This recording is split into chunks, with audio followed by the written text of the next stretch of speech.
Hello, everybody. Welcome to a new Swis and John show. I am Swis and I am here with Jonathan. How are you doing, Jonathan? Hello, Swiss. Thank you. I'm doing good. How are you? I'm doing pretty good. Well, I'm doing good. My computer, not so much, because once again, with the freeze exactly at the moment where I had to start the video, but whatever. I had a look. And actually, my computer has many problems, but one of them. So I looked at my GPU driver, and it explicitly says that it's not compatible with Windows 7, and my computer Okay. still uses Windows 7. Mm. So yeah, uh, it's in a bad shape. I have to get a new computer very quick. Okay. Um, So hope that some super chats will be able to pay for that. No, that's not gonna happen. You're on your own here. okay. So Swiss, we have a problem here. We have to make some serious talk. Oh, serious talk. Okay. Yeah. So I think my days on the Swiss and John show are counted because people are Oh, going after me. really? Really? What are Yes. they saying? So we had a comment on the last show saying Jonathan Quill Higgins comes off a bit snobby when talking about mid-tier luxury watch brands like Omega, or is it just me? So that Oh, hurt me deep. what? So does that mean that you won't be on the show ever again? Well, I think about quitting just out of disappointment. Oh no, come on, John, don't quit.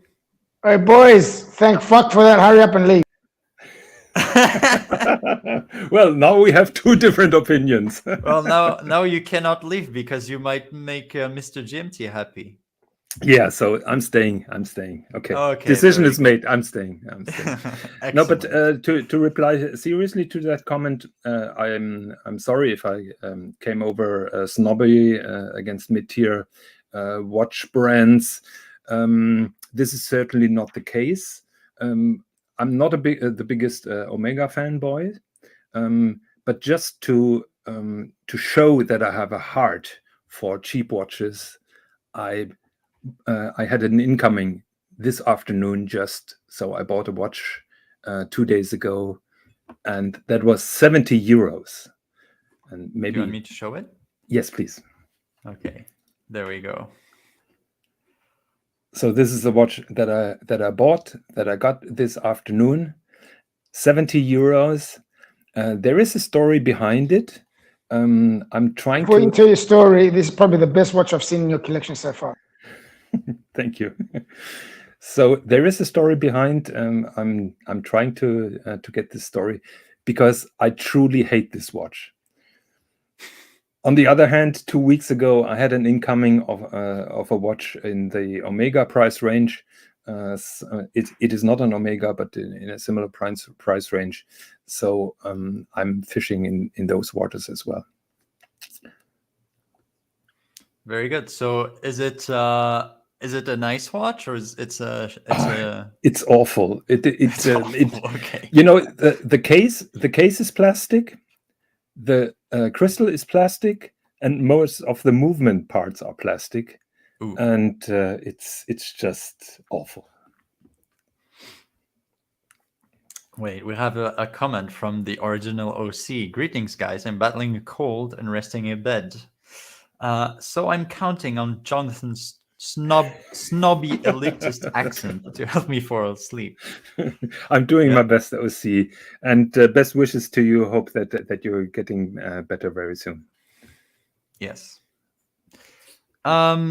So I think we have to talk about the new Omega releases. We're gonna be brief and short and concise about them because unlike other streamers, we're not gonna make three streams in a row about them. Hang on, wait a minute. If you do that, that really shows that Jonathan is a fucking watch snob and he doesn't like Amigas. Okay, so what shall we start with? So we can start with the Planet Ocean Ultra Deep. the ultra deep planet ocean. So, what do you think of it? I really love this watch. I think it looks amazing. Obviously, it's way too big, 45.5, but I mean, it is what they were going for. Ultra big, very bulky, very solid watch that can go, down the ocean. I think this looks amazing. I love the dial, the fact that it has no date, the color combination. Everybody said it had weird proportions. I don't think so. I think they look amazing. I think the bezel is the right size. The dial is the right size compared to the case. I think this looks really, really good.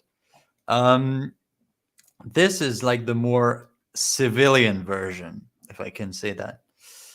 So this would be in steel on a regular bracelet. I like it too, to be honest. I really like that with the ceramic bezel, nice fumé dial. I like it. It is expensive, but that's what you should be expecting on such a piece. If they gave it for free, it wouldn't be that. It wouldn't make that.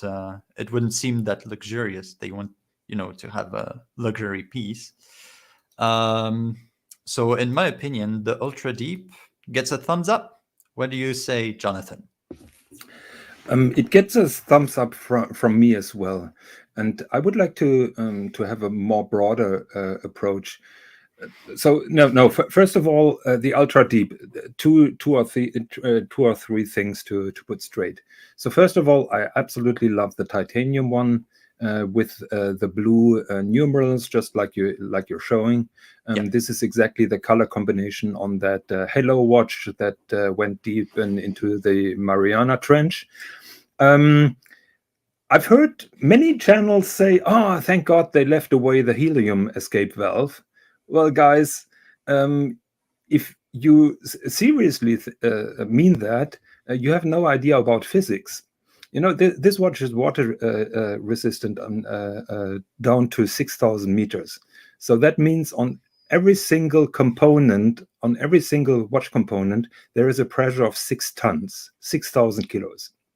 So there is a pressure of 6,000 kilos on the crystal. And that is why the crystal and the dial is relatively small compared to the entire watch. Because the bigger the crystal is, the more possible it is to crack under that high pressure. So it has a purpose that this dial is and the crystal is so small or relatively small. So if you drill a hole for a helium escape valve, you weaken the case walls. So basically what you have to do if you really want to put a helium escape valve like on the others, you have to strengthen the case, just like they did around the crown area. If you look at the crown area, that side wall is thicker than the normal wall thickness. So it will be very complicated to have a helium escape valve because you have a massive pimple where the helium escape valve is positioned. And additionally, you have another point of potential leakage. So it really doesn't make sense to have on such an extreme diver helium escape valve. By the way, there is a good reason why the Rolex Deep Sea doesn't have a Cyclops. Because if you put a Cyclops on the crystal, it will crack in that in that depth. So you keep it plain. And the only reason why the Deep Sea doesn't have a Cyclops is simply physics. So, but I would like to go on a broader approach because the internet was on fire about Omega's releases, and the discussion was Omega copying Rolex or not? And I don't want to go into that discussion.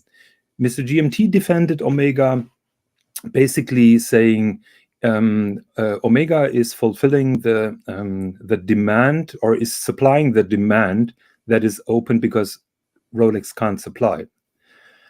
And I agree with him I also find it smart that they basically put retail prices from Rolex up there, because it would be stupid to be 20% less. They're going to sell those watches.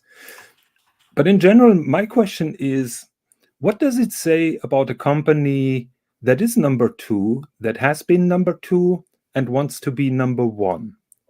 Because what Omega did with those color combinations and with those new releases is basically picking up the breadcrumbs that are left by Rolex, because the demand is so high that Rolex can't supply.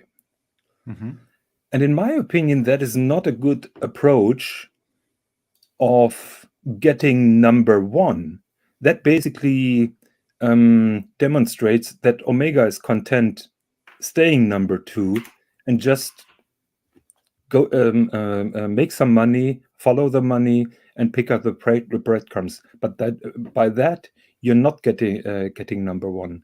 Rolex basically does what they want to do. They give a crap what the customers want. They give a crap what we are saying. They do what they want, because they are very content that it's right what they're doing, and usually they are. Omega, in my opinion, is just following.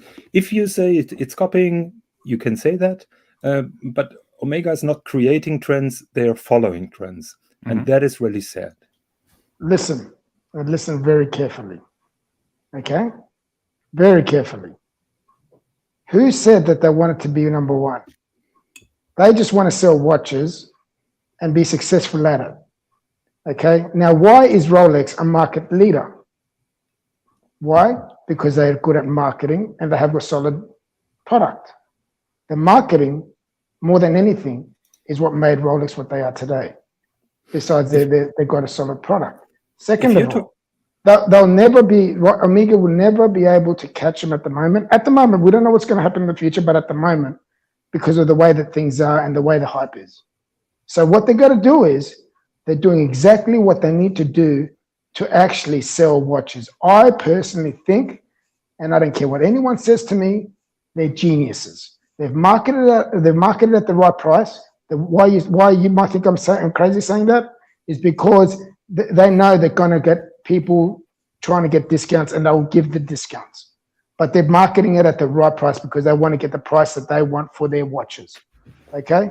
They're geniuses. What they're doing are geniuses. They're in the business of selling watches, not being a fucking leader. The end of story. Ciao.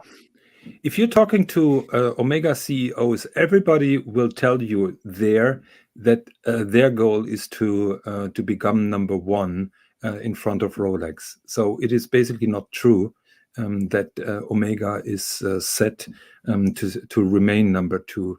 But in my opinion, the lack of vision, the lack of creativity basically cements their position. What do you think, Swis? I am not entirely convinced by the way you say. What I really like when I see a watch like this one. So first of all, many people say, and I agree, that Omega, they actually listen to their customers and they give their customers what they want. So a watch that we're going to see afterwards is, basically the living example. But what I like about this watch is that for many years, people have said Omega, they just abandoned the Planet Ocean line. It has a very early 2000s design. It's basically outdated. Nobody talks about the Planet Ocean anymore. And well, they just released a new Planet Ocean collection, and I am really happy about this. Also, with this watch, it shows innovation. They had many new patents with this watch, and it drives forward the technology in watchmaking, because it is true that Rolex, they are number 1, and basically they don't have to do anything, and they will remain number 1 because the public, the hype is just keeping them number 1, whatever happens. And because of that, it I think, in my opinion, Rolex is reluctant to further technology in watchmaking, because if they try something and they fail, it's going to look bad. But if they do nothing and stay how they are good. So I think watches like these coming from Omega and any other brand is really good. And just to further my give an example about what I'm just saying, for example, for the big events like Only Watch or the big expositions, there was always two brands that never showed up. It was both Rolex and Patek Philippe, because Rolex is number one sports watch. Patek Philippe is number one dress watch. They don't have to do shit.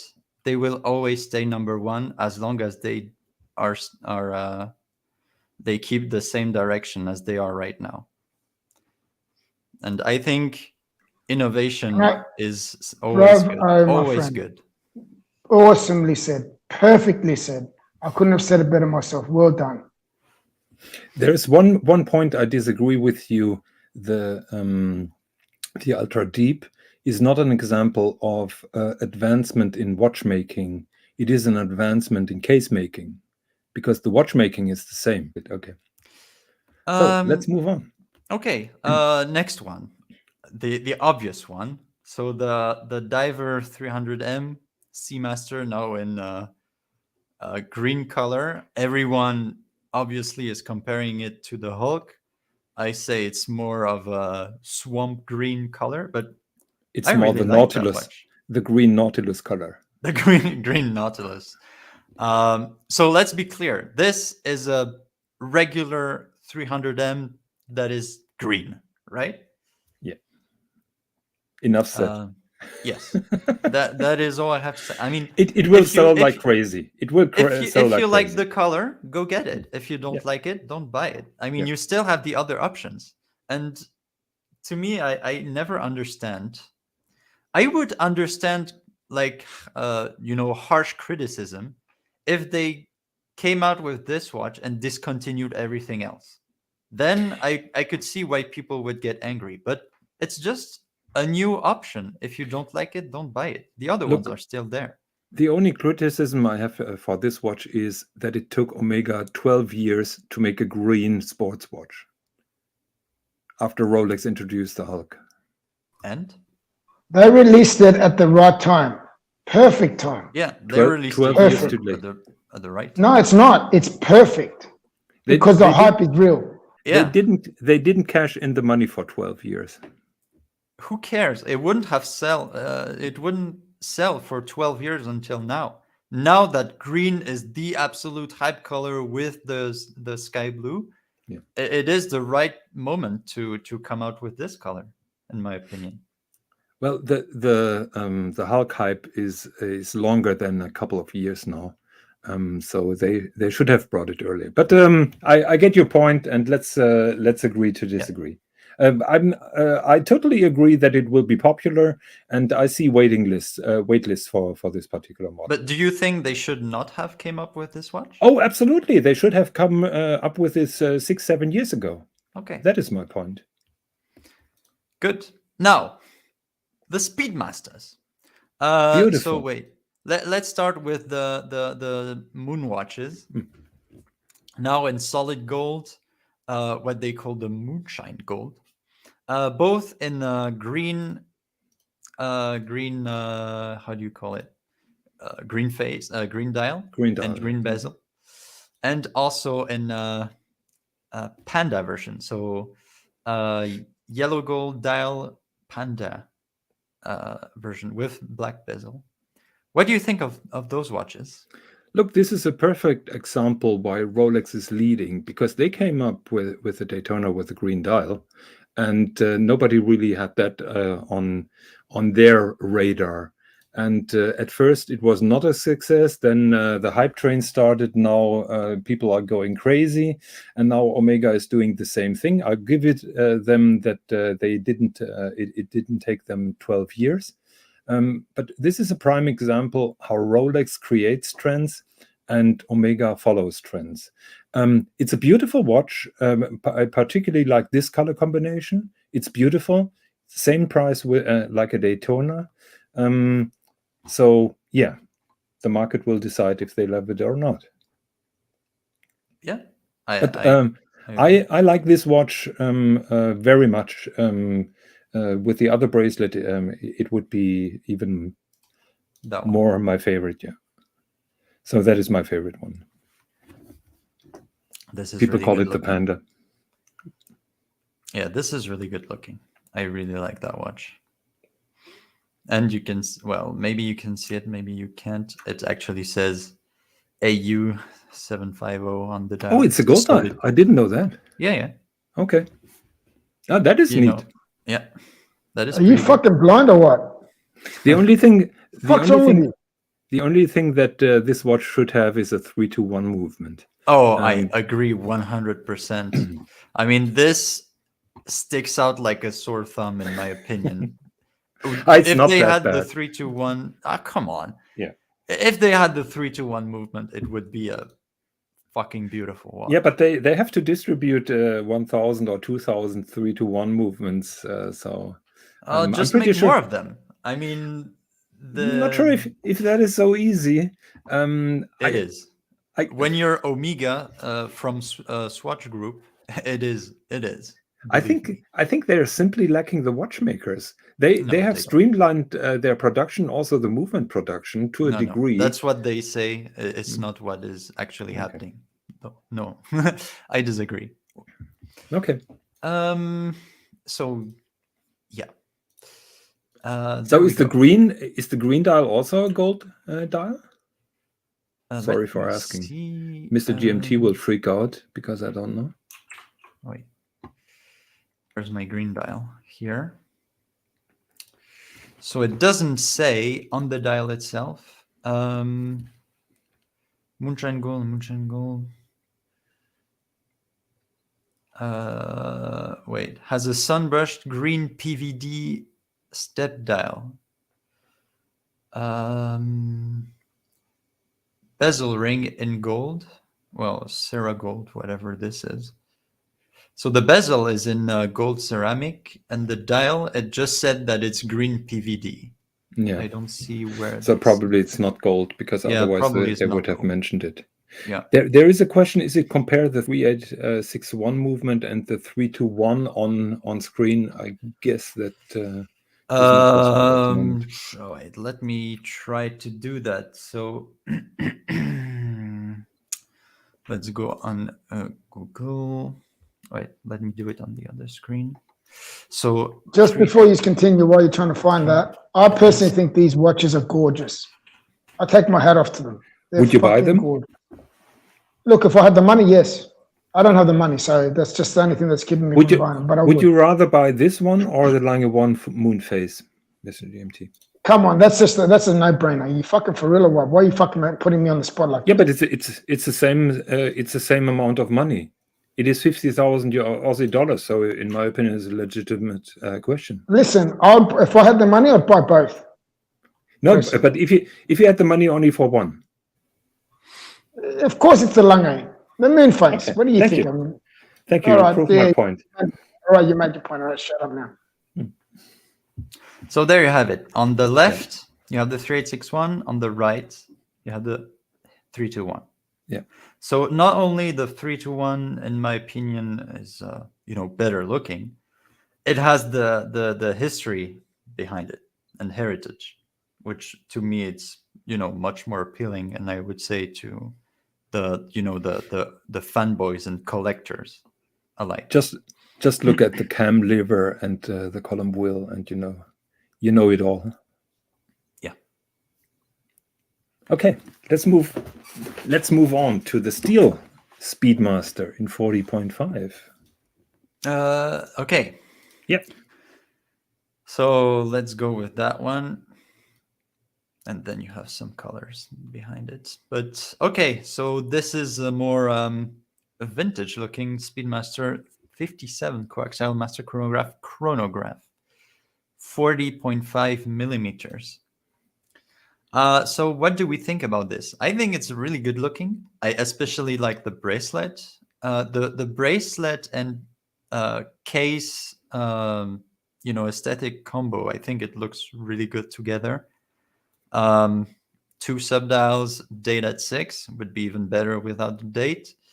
But in general, I think this looks really good, and it uses the same movement as the chronoscope, so it has this beautiful movement. I think it looks really good. I love it. It's absolutely beautiful. The only thing is, I think they overdid the patina on the loom. It's a little bit too dark, in my opinion. I love the sandwich dial, and I love also the colors, the green and the blue. This is why I like the colored ones a bit more, because they actually have not so much patina. They are not patinaed, if that's a verb, which I think looks even better. Like this blue one, this looks really good, and especially that red one. I think this looks. You like the red one? I love that one. It's beautiful. That's my least favorite. I like it because it's not sunburst. It's like, what the fuck is wrong with you? Why can't you just appreciate what somebody else appreciates instead of putting it down? No. I still like it. It is not that I really hate it, but I would prefer the other 3 colors. Yeah. So those 2 are sunburst, but that one it has a matte finish, which I prefer. And I like that's a good point. But I totally understand if somebody says, I just don't like the color, I prefer the black one. Yeah, obviously. But objectively, it's a very good watch. There is one problem, though. It's that, and that's in Swiss francs, 8,600 Swiss francs. That is very pricey. Can I ask you the question? If they drop the pricing down, say you go into an ADN purchase or whatever, and you can get like a 20 or 30% off discount on this, would you purchase it for that price?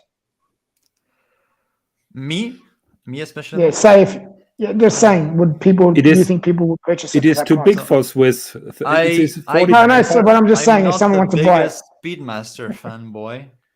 So in fact, now what I'm trying to say is, you're saying we're talking about the price right now, and I'm just trying to say, if they drop it down 20-30%, they should drop it. Yeah, in my opinion, they should drop. You reckon they'll sell? A bit. Yeah. Look, on another watch channel, somebody said, and there is some truth behind it.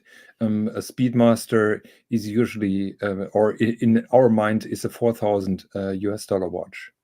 And 8,600 it is Swiss francs to US dollars, pretty similar. Yeah, that's going to be close to 10,000. Yeah, it's a lot of money. I wish they would drop the price a little bit. I'm a big fan of the 57 line, the Railmaster and the Seamaster, and the other Speedmaster, the bigger one. But I think they're a little bit overdoing with the prices. Yeah, me too. So probably, but with the current climate, I think they will also sell like crazy, particularly the black and the blue one. Yeah. So there we go. Is there something else to say about the Omegas? So the Omega novelties, is it a thumbs up or a thumbs down? Everything considered, to me, big thumbs up. To me as well.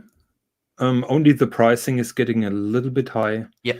But we discussed that they would be charging less because basically they are filling a gap that Rolex can't supply. Absolutely. Okay. Is there any? Let's look at the chat. If there is any questions regarding the Omegas, feel free to post them. So the captain is watching, saying, "I'm good, enjoying the show while eating pizza." Yeah, I wish I would be eating pizza right now. My final wrap up of this, and this is the last time I will be saying this, is I think that Omega are geniuses for bringing out what they did. All right, the pricing is not the best, but we all know that we can get a good discount eventually after a year. So it won't be too bad. So thumbs up for me, and well done, Omega. Whole Milk is asking, what is the comparable chronograph at that price range? Zenith would be at a comparable price. At least here, a Zenith El Primero chronograph is around 8,000. So that would be a comparable, alternative. But with a better movement. With a better movement, yes. But totally different watch. I mean, comparing the Speedmaster to Alex Wristwatchholic said we didn't cover the Aquaterra lineup. Should we have a quick word about those? I mean, yes, of course. Bring them up. Give what the viewers want to see, man. Come on. Yeah. So there we go. The Seamaster Aquaterra lineup. I'm gonna say the same thing as everybody said. I like them. There is just one thing I don't like. It's the date. Otherwise, very good watches. They're also, I think, a tiny bit expensive at 6,000. It's a bit expensive, especially. Wait, that's the women's version. In my opinion, what Omega, and I'll give them a compliment, they got the sizes right. In my opinion, Rolex with the Oyster Perpetual with the colored ones didn't get the size right. Omega got it right with 34 versus 36 with Rolex, and 38 versus 41 with Rolex. So I think it is the much better case size for this kind of theme of watches. So I'll give them that they did some improvement and not only followed. I totally agree. And you know what I really like about those watches is they are very casual friendly, if I can say something like that. It's the kind of watch that everyday man would be, attracted to, in my opinion. Especially that one with the silver dial. I think it looks really good, very beautiful, very clean dial. The only thing, and as I said before, everybody is talking about this, is that tiny date. It feels like it's something missing. It feels a bit rough compared to the elegance of the rest of the dial. OC makes a good point. I think he made it. He thought it the other way around. He said, "How can you compete with the date just without the date?" I think he means, how can those Omegas compete with the Oyster Perpetual, which doesn't have a date? Yes, it's a fair point, but in my opinion, a date doesn't make such a big difference, particularly on this color-themed watches. So date or no, it's not a big deal, and in my opinion, they compete with the Oyster Perpetuals in a kind of way. Yeah, I thought that's what they were going for. Am I wrong? I thought that's what they were trying to target. No, that is totally what they are going for. Yeah, that's what I thought. If we go back to this picture, it's exactly what they are going for. Yeah, that's exactly what. Yeah. So I like it. I like them. Very, very nice, casual, everyday watches. It's like the Black Bay 36, which is actually a very good watch, in my opinion. Black Bay. How great 36. Would it be in 38? Which is, this one. This watch, I think it's really good. And it's the same, just a very elegant dial, simple case, simple bracelet. Beautiful watch, in my opinion. And I like it. But there is one thing they got right. No date. There we go. Look at this. Very nice. Very, very, everyday carry. I agree, and in my opinion, the real life pictures are much better than the catalog pictures. The catalog pictures are kind of meh, but if you see them really on the wrists, they're beautiful. The only thing I didn't like about that Tudor you just showed, it was all nice, but I don't think the snowflake hand suits that watch. Yeah. Personally, I think if they change the hand on that, it'll be perfect. Yeah, but that is their shtick. So Yeah, it's the Tudor shtick. Yeah. Yeah, but the thing is, you don't see Rolex putting freaking Mercedes hands on everything. You don't have Oh, to. they did Yeah, on yeah. the Explorer. Yeah, they did, but Which oh, is look at also these. a For 36. example, look at these. If we're comparing the two, look at these. I don't have it. Do you know what I mean? Well, they have the big arrow hands. Probably some people would say, why don't they put simpler hands? It's Omega's hands. So there we go. Do you see other pertinent questions? Have you guys taken a look at the Giapego market now? Within the last couple of weeks, the steel 42 millimeters blue and black Laureato have disappeared from the market. Oh. Bunkers. So I CS, haven't. I haven't as well. CS, are you saying that the big gray market dealers are buying GP Laureatos right now in 42? I've heard that. I've heard that somebody is hoarding them in the hope that they will get more expensive. But I'm not really following the Laureato, to be honest. Okay, so he says me yes. neither. Okay. I mean, listed over 20K. Well, okay, so probably now there is a demand because before nobody really. Actually, I'm wanted hearing those, that that Chapek is stopping pre-orders on the Antarctique. Yes, they actually did. Yeah, they say now that they are sold out. Yeah, no, you can still pre-order. You can still pre-order. You can. We tried it the other day for Captain, and yeah, you can still pre-order. Okay. But you won't get it to 2023. Oh, you can, because my friend tried also the other day, and they said no pre-orders anymore. Yeah, my AD also told me no pre-orders because I wanted to order one for a friend. Well, you can do it online. You can do it online. So Okay. not bad for a dumb Mr. GMT, right? Mm-hmm. Okay, so should we have a look at the statistics? Yeah. Or... So this week there is the Morgan Stanley that published its annual report on the Swiss watch industry, and they actually have some very nice plots. So let me bring. Yeah. Where can I find? Okay, there we go. So for context, the article starts by saying that the entire Swiss industry as a whole was 21% down compared to. So those are the figures for 2020. We must say the watch market was down by 21% compared to 2019. Yeah, very much likely because of COVID, and. Yes, they also mentioned that Rolex, for example, produced 20% less watches because of the shutdowns.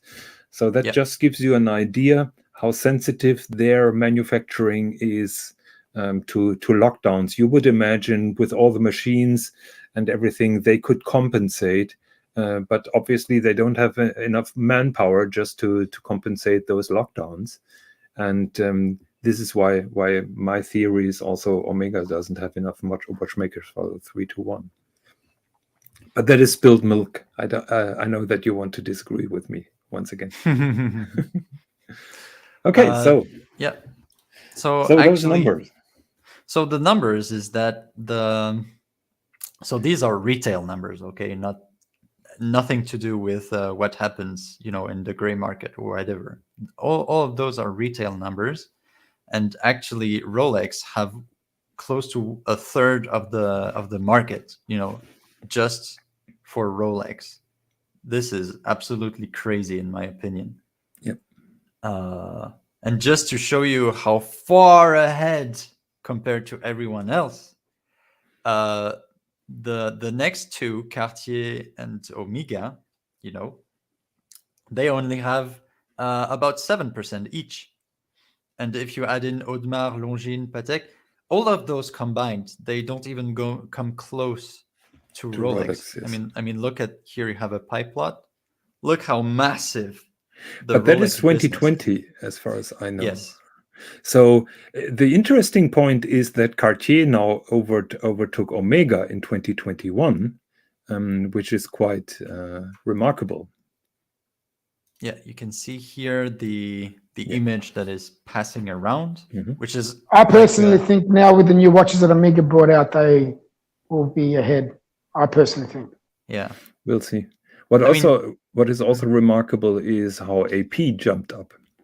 Yes, I mean there are many things to discuss on this. The rise of Richard Mille. Well, everybody saw it coming. Yeah. Cartier watches now above Omega. Yeah. Cartier has always been the main brand, especially when it comes to women's watches. So this is not that crazy, but I think, in my opinion, it's we have seen Cartier, especially the Santos, men's version of the Santos, becoming very successful, especially on YouTube and Instagram. And now everybody is talking about the Cartier Santos. So in my opinion, this is the reason why they had such a good growth. To me, it's just because of the Santos. So we can see the downfall of some watch brands like Jaeger LeCoultre, who OC says Cartier is benefiting from overall growth in their jewelry business, up 40%. Yes and no, but we're talking here about Cartier watches, not Cartier. This is only about watches. Yeah. So those numbers. Yeah. I just want to talk about watches. Exactly. And wait, I had some numbers on. Yeah, here. So the trend, which they call it the polarization cycle, is that the very famous brands, AP, RM, Patek, Rolex, all of those who were massively successful, they are becoming even more successful and getting even more of the market, while other brands, they are basically sinking. And then we have the big winner of 2021. It has to be, in my opinion, Richard Mille, who became now, they got over $1 billion it's crazy. Yeah, with a couple of sold watches, they're making more than $1 billion. That it's amazing. Yeah, you have AP. AP, they estimate that 90% of the sales are generated by the Royal Oak. Even though now you say the code 1159, they say, well, we're sold out, it's getting hard to get. It's nothing compared to the Royal Oak line. Really, that is true, but people are very critical about the CEO of AP, and me personally as well. I think he's not a nice person, but certainly he does something right. Yes, absolutely. But are you telling me the code is actually selling? Fucking, there's a lot of dumb bastards. Oh, I can tell you, Mr. GMT, that there are now wait lists for codes. So the code is getting more and more difficult to get, and basically the theory that if someone is asking about a Royal Oak, that they will try to push him hard into a code 1159. That may have happened in the past, but it doesn't happen anymore. Yeah. You can also see that in 2021, several groups from Richemont, they mentioned Cartier. As I said before, Cartier was always known for the women's watches, women's collection. And in the past few years, we have seen all the YouTubers talking about the Santos, and even the tank for men, which was unheard of before, in my opinion. And they become really popular because of this, and I totally understand why they have jumped so much now. And even Vacheron Constantin, which had a 53% increase in sales, and we know why. It's because of the blue overseas. Yeah, Whole Milk made a very good comment that I would like to comment on. This one? Yeah, surprised Richemont doesn't pressure Lange to sell more watches. I totally agree with you, Whole Milk, and I'm scratching my head for. You're just a fanboy. You just say whatever. Yeah, but I'm scratching my head for 10 years now. How much liberty Lange really has from Richemont. I used to work for a company that is part of Richemont.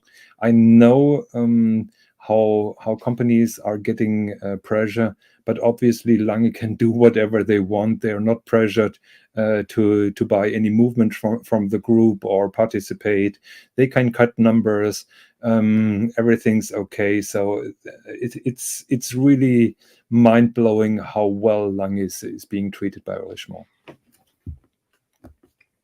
Yeah, and well, they also mentioned that the independents are now extremely popular and they are on the rise. And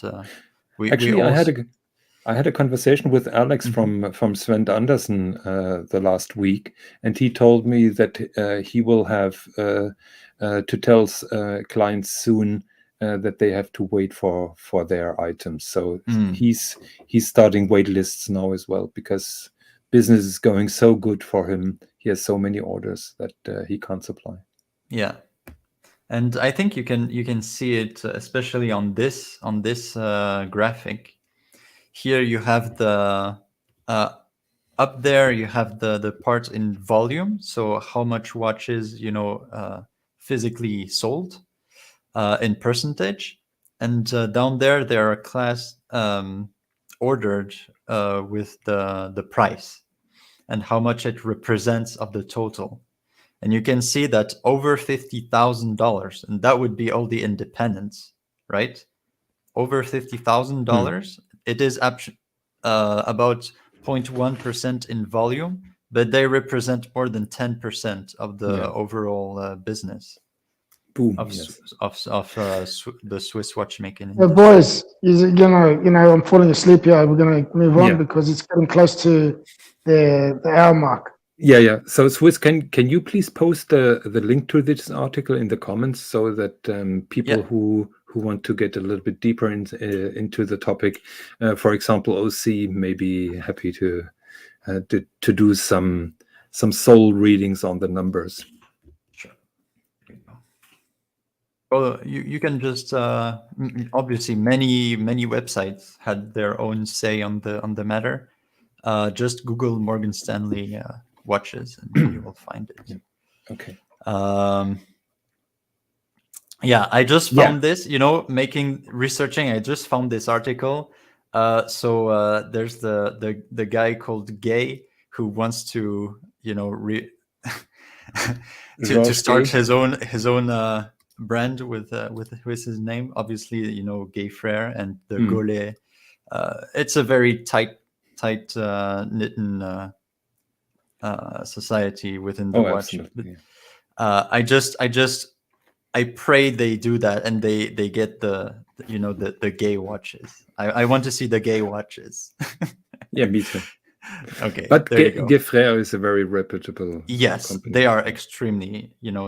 Historically they're doing all the high-end bracelets, Gay Frère bracelets. In the auction, they go for crazy prices.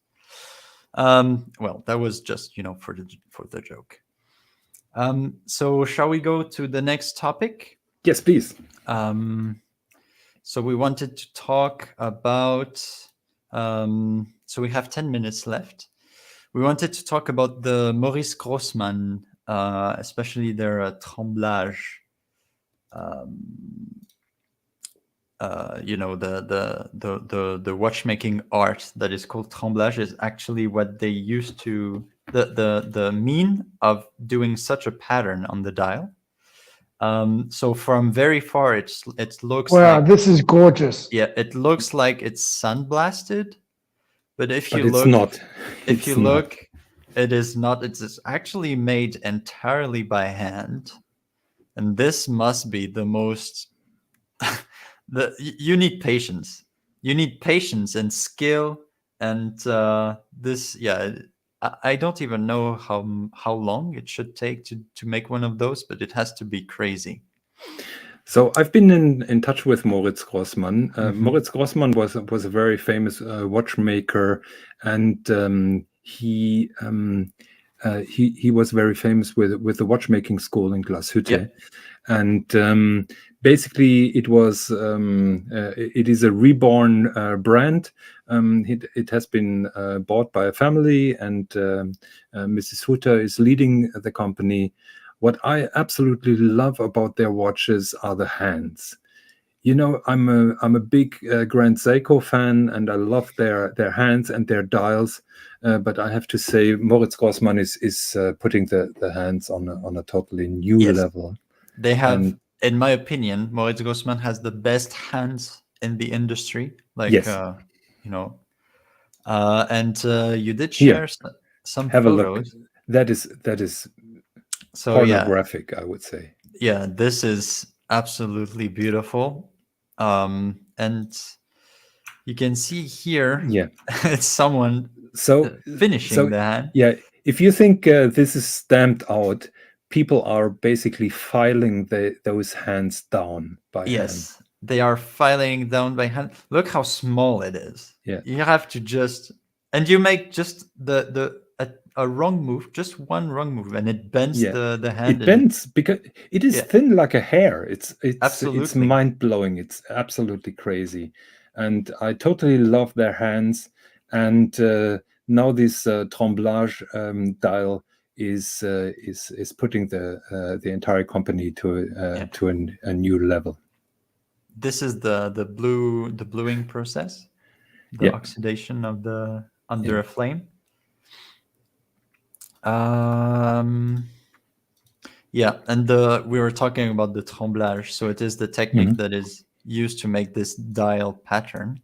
So they have a standard small second manual movement, and the upcharge for this tremblage dial is basically 10,000 euros, roughly. Mhm. Fortunately, they make it in steel and in rose gold, so I really applaud them for making it in steel as well.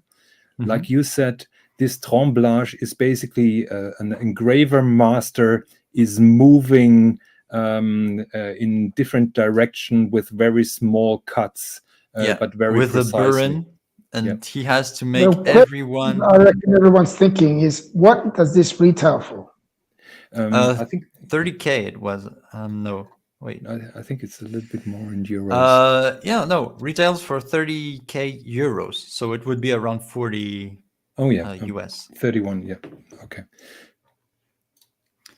So Monochrome, the article that mentions this Moritz Grossmann basically, say it very nicely. They say the dial doesn't sparkle.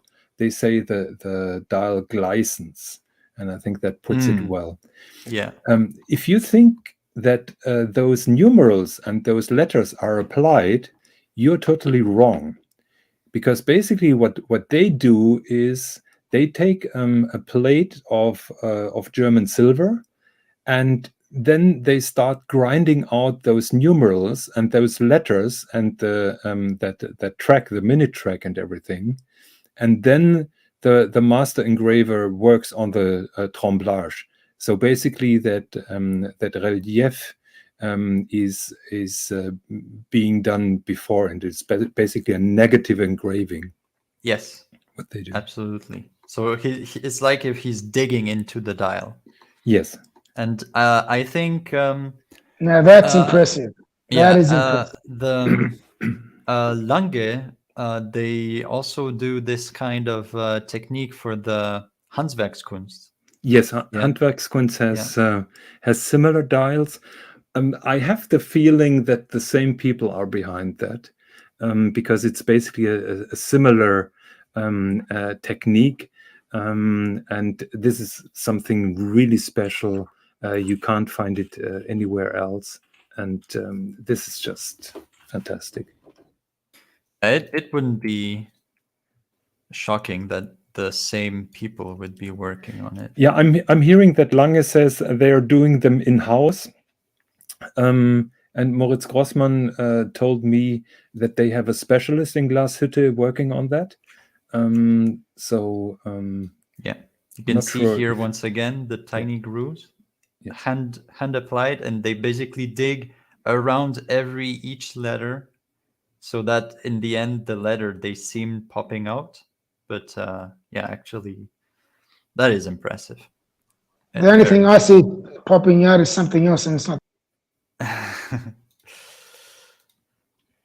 So Captain Okay. just said, to update everyone, I believe the Chapek Antarctique are all sold out and not available for pre-order on its webpage anymore. So going back to Moritz Grossmann, so we've been talking a lot about their dials, but the other side of the watch is also a treat and very special, and very unique, I must say. So I've sent you pictures of the movement. Yeah. Okay. There we have the movement. So this is a typical 3/4 plate, like you find very often in Glashütte. And what makes Moritz Grossmann special is they don't have rubies. They have transparent sapphire bearings in the chatons. You can see here 3 chatons, and the rubies are not red because they're clear, transparent sapphires. So that is one of their signature things. The other thing is the chatons, those gold rings, are not even. They are sticking out, so they are protruding still from the main plate, which is a very unique feature. And the micrometric screw for adjusting the balance is also very special. Basically, there is a kind of square part on the bottom where you regulate. So you basically use a wrench. Basically, you turn this little knob, and it allows to have a micrometric precision on the exactly yes. Up and down. Can you imagine having to machine one of those small things? That's fucking crazy. And that look at this. that knurling on those screws is so precise and fine. I've not seen it anywhere else that fine. Yeah, and obviously, the engraving, the anglage, everything is absolutely beautiful. Engraved balance cock, yeah. The swirling pattern on the. I've got a balance cock as well. Yeah, not so much balance, but still. So a little top heavy, if you see what I mean. A very unique feature is also how to set the hands. Did you read about how to set the hands on a Moritz Grossmann? So it has to do with this little button there, right? As well. So basically, if you want to set the hands, you pull out the crown, but then it goes back immediately. So you can't have the crown out on position 1, just like with a standard watch. So basically, you just give it a little pull, it goes back, and then you can turn the crown to set the hands, and then you push the little button to let the seconds run. And that is done in order to get at as little dirt inside of the watch as possible, because if the crown sticks out, there is always the danger to that some dirt is getting inside. There is also the risk if you push the crown back that you slightly move the minute hand to a certain direction. So you misalign the minute hand by pushing the crown in, and with that system, it doesn't happen because basically you give the impulse by that little button. Exactly. Very nice, and they are the only brand who does it like that, right? Yes. Yeah. Yes. On another channel, somebody mentioned. Can we have also the Universal Zeit? That mind-blowing. Yes. I had it just before. Oh yeah, that one. Yeah, that is their newest one. Yeah. So somebody mentioned a helium escape valve at 10, which is of course not the case, because Here. this little crown is there to adjust the hour hand. This is basically a GMT watch. Which dumb bastard called it an escapement with the helium valve? What the fuck? I'm not mentioning names. Holy shit, how dumb are these bastards? Well, to give the person the benefit of doubt, he said it looks like a helium valve. So this watch features 6 different time zones, and the disc which is below the dial is very unique. I've sent you a picture. Yeah, Not I sure have if it. you can Don't pull that. worry. It's not there. No, it's not Yeah, there. let me get it. Let me get it. There we Come go. and get it. Come and get it. Okay, copy link. There we go. Yes, that is basically the disc or the ring, which features 6 different tracks for 6 different time zones. Yes. Exactly. And because there are always the same fixed CDs, it's not like 5 separate rings. Everything Yes. is on one disc. Yes. Yeah. Very impressive. I actually really like this watch.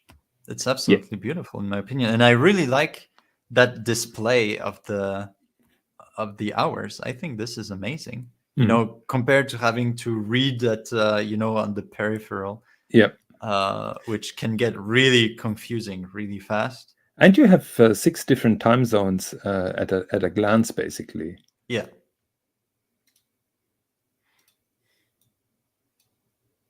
Also, Hey boys, if you really want to fuck me up, you just, give me this watch and I'll be completely wrong. So what they did well is they chose cities that don't have daylight saving times. So the argument, those world timers don't work because of daylight saving times. Well, they chose cities where that doesn't exist. So it will be. Wait a minute, does that mean Darwin's on there? No, definitely not. Oh, fucking full of shit. Fucking full of shit, man. Jamie Opulence, the watch is called Universalzeit by Moritz Grossmann. And it is 40k euros. Yeah. There's only one watch that I reckon is the best, and that's, which one that is. And once again, the movement is beautiful. Yeah. Okay. Do we have some questions from the chat? Yeah, I think. The question is, are they still awake? Yeah. Should we post the link just in case that somebody wants to hop on, Swis? Sure. Do you reckon there'll be some dumb bastard that want to join us? What the fuck? Yeah. So Jamie, I'm posting you the link in the. Someone says it's super ugly. It's subjective, and I totally understand people who say I really don't like this display. No, I really like I don't think I really like it too. I actually really like it. But the thing is that I find how legible would it be? Well, I think it's pretty legible. That would be the I don't know. I'm a bit of an old fucking bastard. So can you read the date on your watch? Yeah, I can read the date on my watch, but these hands, they just sort of like blend in really a lot. You got to really look at it. No, the hands don't blend in because they are matte on a dark dial. So basically, it is always the same philosophy. It's not completely dark, is it? Yes, but still, I think there is enough contrast. Otherwise, you can ask Moritz Grossmann if they apply some lume on the hands, if you really want that. What, they actually would do that? No. Shit, Kick you out of the me building. dead. Yeah, look how beautiful those hands are. If you put such a I'm not such a saying to put request- loom on it, but I would say I'll consider it because I'm a complete fucking blind bastard. Do you understand? Yes. Do you understand what I'm fucking trying to say to you here? What the fuck's wrong with you? Then this watch is not for you, Mr. GMT. Yeah, but I really like this fucking watch, for fuck's sakes. I can't even get something I like because I'm completely fucking blind. Fuck me dead. Now you're getting me started. Fucking hell. I thought the Omega discussion was more to your liking, but It was more to my liking, but I didn't want to make. I've already on another channel, on another few channels actually, I really expressed my feelings on it, and I don't want to keep on repeating myself because a lot of our viewers have seen a lot of my rants that I've gone on about. But you didn't express your feelings about Omega. You expressed more your feelings about me, which was pretty similar. Well, it's exactly the same thing for me. Yeah. Amiga, it's the same shit. All right.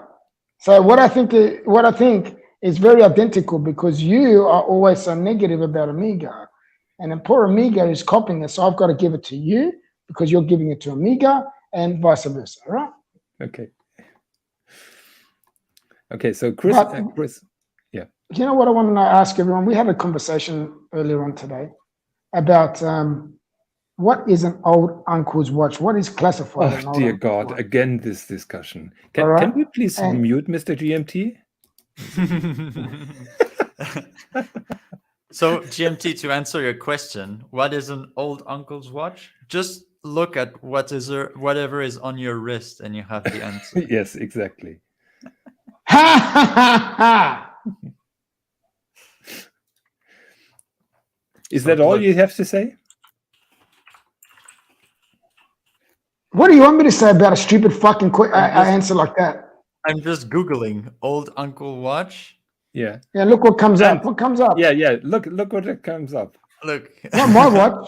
Not my fucking watch. Bluesy comes up. I didn't see no Well, fucking. Two-tone just- Datejust also comes out. Where's my one? Where? So, that, Swis, Mama? before we go into old uncle watches, can we please show again the Tremblage by Moritz Grossmann because it's so beautiful? Yeah.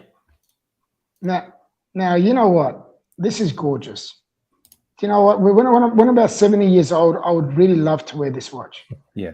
Now talking about You sexy remember people, grandfather's now we watch. have someone who is really true. Whoa! Look who's just entered. One of my sexiest friends I have ever met, and proud to be a part of his life. This guy is a legend. You're Thank part you of for his doing life? that. Oh, poor He's part of my Captain. life, man. I speak to him just as much as I speak to you. Okay. That's way too much. As I agree, Captain. I agree. I may have to go like this. Oh look! Oh my God! I didn't realize I had him on. Oh my God! I just screwed myself. Okay, I'm back. Great show, guys. Thank you very much, Captain. Excellent. And just to update everybody, and I know GMT and I did speak about the Chapek. It was interesting. I couldn't get on the website, and then someone else in our group said, "Oh, go on your phone," and they had like a pre-order now on the phone, but I wasn't able to kind of pick out all the configurations, so I didn't do it. And I said, I can't. It's saying there's 0 pieces left on the website, and so I don't know what that was about. Why it would allow pre-order on an iPhone, but not on its, on a MacBook. Needless to say, I didn't go through with the purchase, and I think it's completely sold out. The Chapek Antarctique. So Captain, I have a theory. When you called them, you had your camera on. You better shouldn't have worn that Breitling hat that you're wearing right now. So that whoa. it didn't help you with Chapek, I guess. Probably not. He's got a beautiful Breitling watch. Stop fucking bagging all the fucking watches, man. I didn't say anything about his watch. I just said that it wasn't. Yeah, well, he smart. owns a fucking Breitling, for fuck's sakes. Are you serious? I'm What the still fuck in is wrong denial. with you? I'm still trying to get my arms around it. I was going to say I'm in denial, but I'm wearing the B hat. But believe me, you want me to wear this hat today. Okay. Do you have Wonder a Woman. bad hair day? The hair that I have, yes, it's bad right now. Okay. I like that. It's hanging on, man. Hotter. So, Oh, by the Captain, way, Captain's got a new chair, and it's fucking awesome. I don't want to Oh. get into that. I was accused of killing the last stream because people didn't want to see an office chair. So I'm done. It's not an office chair. We just get that back I'll straight. give It's fucking two good chair, seconds. bro. Cool chair. Yeah. It's got. Yeah, put him on the It's actually- screen. It's actually got a Batman Oh. logo. Ooh, a Wait. Batman chair. Okay. Yeah, it's But it's- really good for support. Secret But Lab. Captain, It's this is called a not a secret chair lab. It's channel. fucking good. This is not a Yeah, chair but it's channel. fucking. Look It how is cool not. that is, man. Are Yeah. you serious or what? so And you know what? It's so comfortable for your ass. Your balls feel good on it. You know, your back Mr. feels good on it. GMT, would you get the same but Superman version? The fact is, I ordered mine first, and I'm just still Ooh. waiting for mine. Yeah, will he? Ooh. That's the truth. It's already. Haven't it's you already I'm ordered still done. waiting for mine.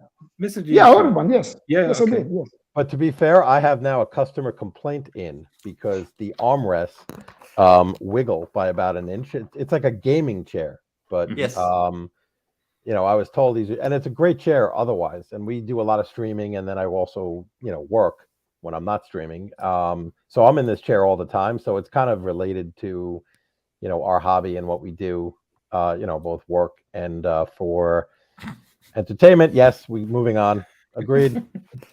It's not my fault. No, So listen, Captain- listen. So in terms Seriously, of the there's watches, nothing better let's than get back having to the watches, nice, guys. comfortable ass and balls that don't go numb while you're sitting here doing these chats. So, guys, we're trying to help you out so you don't have numb asses, numb balls, bad back, all that. So we're just trying to give you some advice in what fucking chair to get. All right, enough of that. Let's move on. Actually, YouTube user, I used to have a Herman Miller chair, and I absolutely hated it. I found it super uncomfortable. That net, I was just wiggling like in a hang mat. So I didn't like the Herman Miller at all. I sold it basically new. But now we're really going deep into office chairs. Maybe I'm telling you. Swis wants to stir up the controversy and show my last incoming just to ask Captain's verdict for. Yeah, wait, quick, Okay. to come back to watches. Wristwatchholic to the rescue. Cartier 2022 prediction: Sky Blue Dial Santos. Well, as I said Yeah. during. Wouldn't As surprise I me. said during but- the report, the men's Centos basically have exploded in popularity lately. So this is, you know, it's a very popular model now, the Cartier Santos for men. So I think. Do you think, in the terms of that Morgan Stanley, wait, let me report- Google it. Sky Blue Dial Santos. do you think that Omega, and I think GMT, you said it would overtake Cartier Did in they the next? actually do a Sky Blue Dial? No, Yeah. no, no. I think No, that Okay.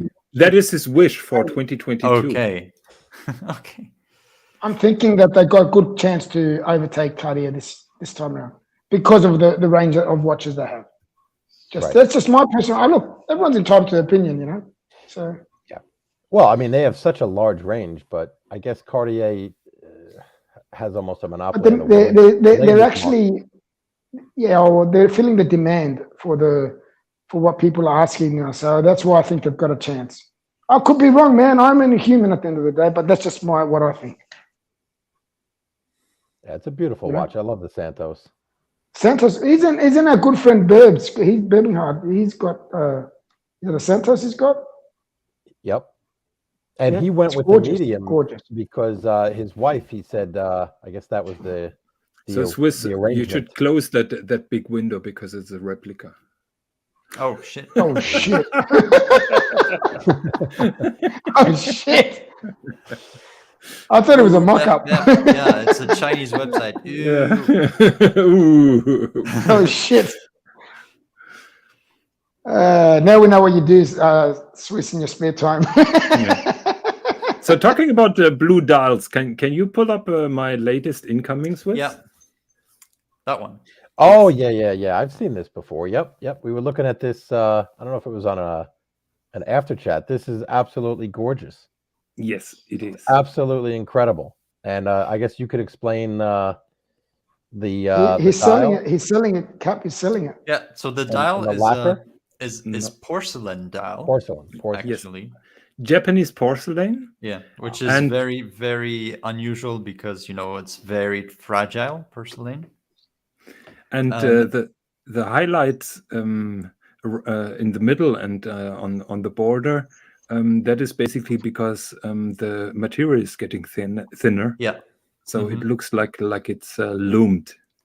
And on the outside as well of the dial? Yes. Mhm. Yeah, it's just because it's getting thinner.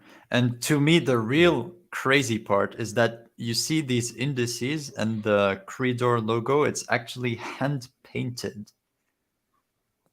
Hand. By painted. Hand. Yeah, By hand. there It's is a not guy with printed.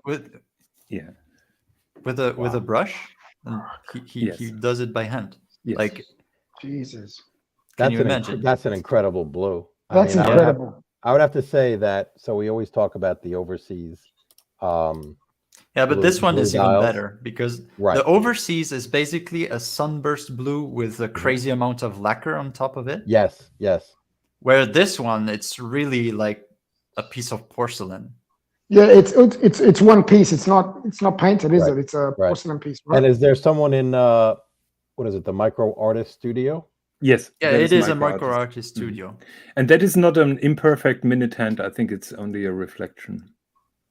So It's for the dust moment, on top of it. so this is my watch. I've been waiting for it for a year, and this just came in and is still with my AD because I've not entirely paid for it.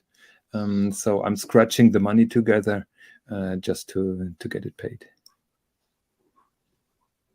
That's incredible. This So is are you begging for money? Are you trying to get people No. to give you money? No. Hey. I'm doing. Is that what you're beautiful. saying? How long? Well, that's have what you it sounds been like to me. waiting What the for fuck? that watch? I've been waiting for 1 year. I've been waiting for 1 year. So is And- that so? The power reserve has F and E. Is that like full and empty? Yeah. Yes. Okay. Yes. So Which I think it's a dumb thing to do to put it on the back, but that's just me. If you're gonna Well, put no, it, I like if you're not it. gonna put it. I actually appreciate that because I don't like some of the positioning of these power Yeah, reserves on dials. just imagine how destroy it. imagine how it would destroy the Yeah. perfect symmetry the- of the Perfectly- dial. Personally, no. I wouldn't put it on this watch. I don't think this watch needs it. But hey, But That's just I me. mean, I am with Mr. GMT. So first of all, I think power reserve is really nice, especially on the back because it is very useful. But in my opinion, this watch doesn't need it because it has Doesn't need a it. open barrel over here. So this basically just by looking at the spring in there, the main spring, you basically have indication of the power reserve. Yeah, You can that's see true. it if you know, it's my tightly point exactly. wound or- I had no idea that was the case, but yeah, my point exactly. I agree with you, but that is my reasoning. But there is one thing. So I have my Vacheron Constantin, which is also a manual wound movement. One thing I really dislike, it has no power indication. And each time I wind it up, I am very scared to actually overwind it. And, maybe I can bend the mainspring or even break it or something like this. And it's really hard to know even by feel, just turning the crown. It's really hard to feel when you are at the end or not, and that is something I really don't like. Actually, So- that is a very good point that you bring in because I bought this watch unseen, so I've just seen computer rendered pictures.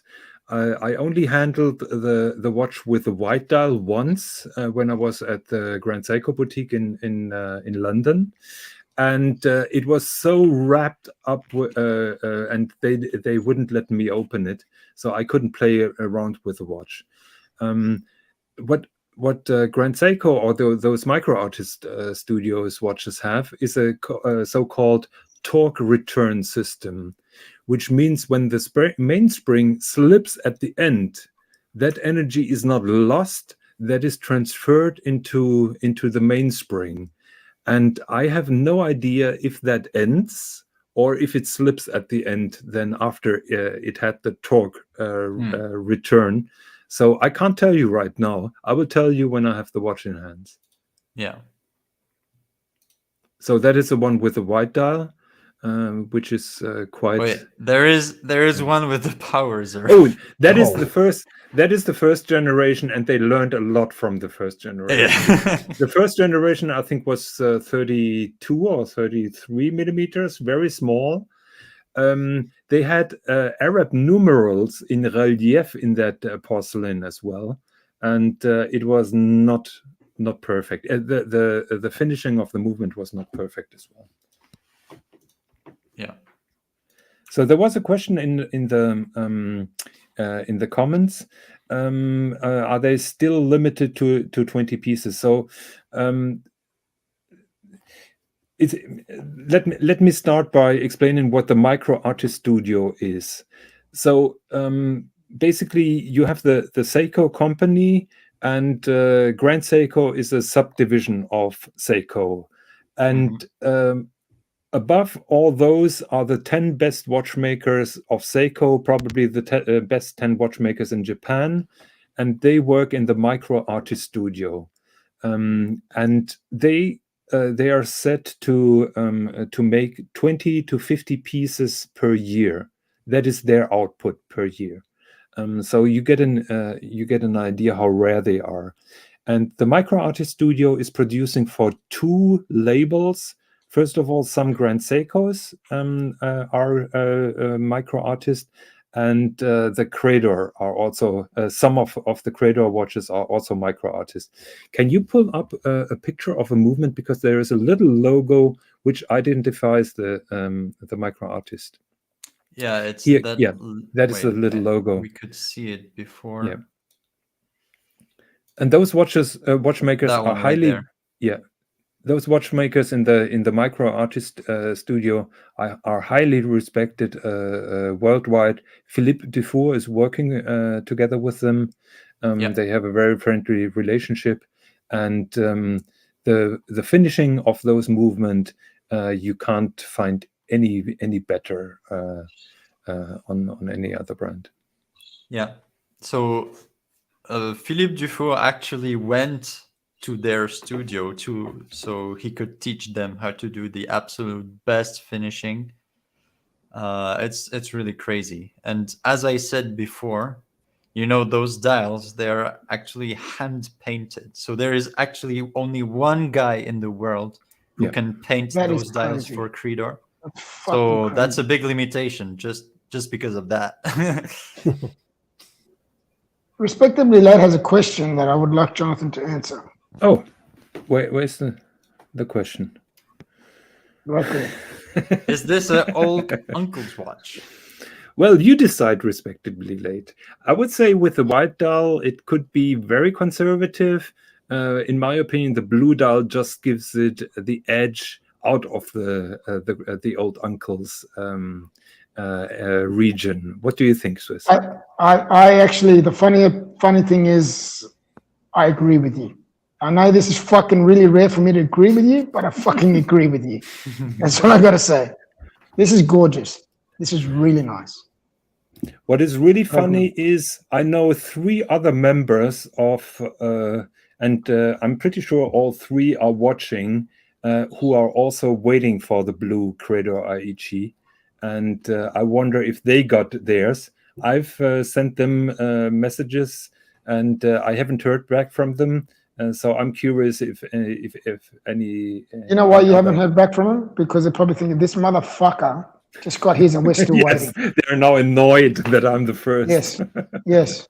I wouldn't fucking get back to you. Like, I guess stick that up your ass. Yeah.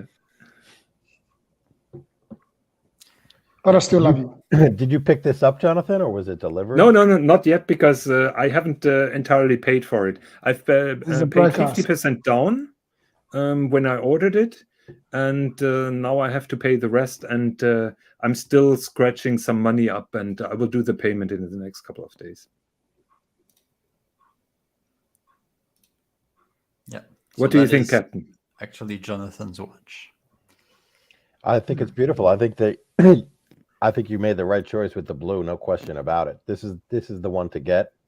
Cap, I think you need something like that, man. That's gorgeous, bro. And Um, different. I like That's what the I like way- about it.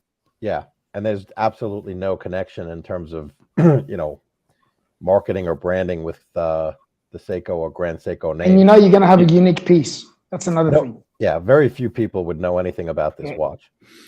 Yeah, and very few people have the privilege to own one. It's very elitist of you, Jonathan. Put it this way. Yes. A dumb bastard will buy one. No, You have to actually, know what you're talking about. Actually, joking aside, Captain, I really feel that way because of the limited number that they put out. And I know that in some markets, they are putting out questionnaires for people who apply for this kind of pieces. Wow. So it's not that easy to get them. So you have It's to go through incredible.